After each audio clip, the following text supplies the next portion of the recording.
Bien-aimés dans le Seigneur, bonjour. Rhapsodie des réalités du lundi 18 mai 2026. Et notre homme de Dieu, Pasteur Christ, partage avec nous sur le thème le discernement spirituel dans le leadership. Alléluia. Notre verset d'ouverture de Samuel 16, verset 23. Les conseils donnés en ce temps-là par Achitophel avaient autant d'autorité que si l'on eût consulté Dieu lui-même. Il en était ainsi de tous les conseils d'Achitophel, soit pour David, soit pour Absalom, gloire à Dieu. L'Écriture nous avertit à maintes reprises du danger des mauvais conseils. La Bible le révèle dans l'histoire d'Achitophel, un homme dont les conseils avaient un tel poids qu'ils étaient considérés comme si l'on avait consulté Dieu lui-même. 2 Samuel 16, verset 23. Il était estimé digne de confiance et recherché, non seulement par David, mais plus tard aussi par Absalom. Pourtant, malgré sa réputation, il devint partie prenante d'un complot malfaisant. Lorsque Absalom se rebella contre son père David, la conspiration prit de la force et le peuple augmentait continuellement avec Absalom. 2 Samuel 15, verset 12. Au milieu de cette révolte, Achitophel se joignit à Absalom.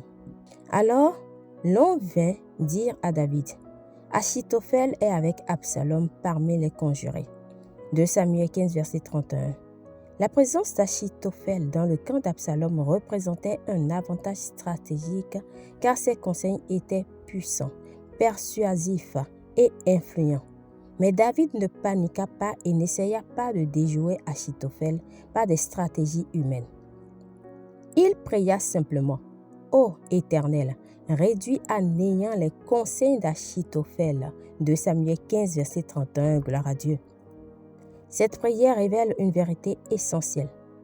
Peu importe à quel point un conseil paraît intelligent, s'il est aligné contre le dessein de Dieu, il peut être réduit à néant. C'est pourquoi le discernement est indispensable pour les leaders. Toutes les voix autour des leaders ne sont pas envoyées pour aider.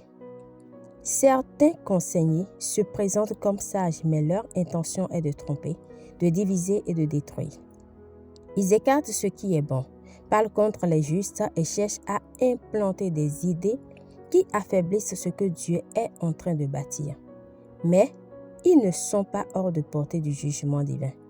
Le Seigneur peut les exposer, les réduire au silence et transformer leur sagesse en folie. Alléluia. En tant que chrétiens, nous devons comprendre et tirer parti de notre autorité en Christ pour influencer les nations et leurs dirigeants, les familles et les destinées.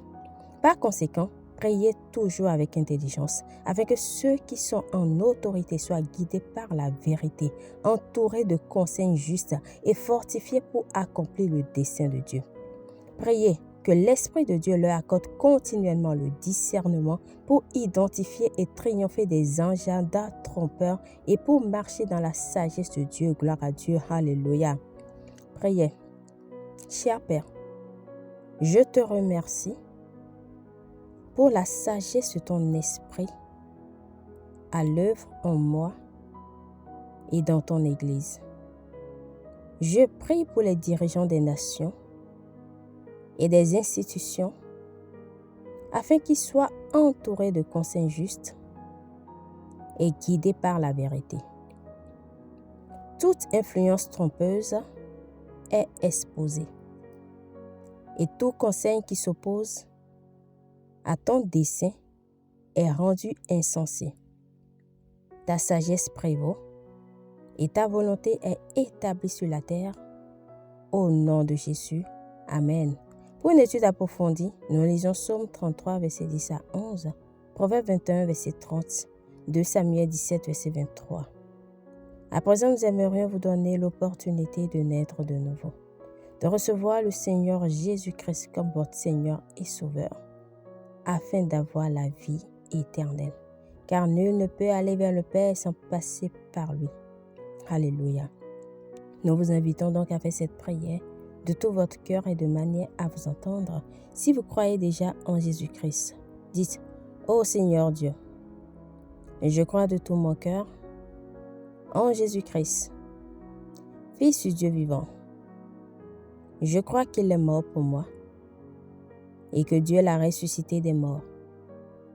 Je crois qu'il est vivant aujourd'hui. Je confesse de ma bouche que Jésus-Christ est le Seigneur de ma vie à partir d'aujourd'hui. Par lui et en son nom, j'ai la vie éternelle. Je suis né de nouveau. Merci Seigneur d'avoir sauvé mon âme. Je suis désormais un enfant de Dieu. Alléluia. Félicitations si vous avez fait cette prière, vous êtes désormais un enfant de Dieu.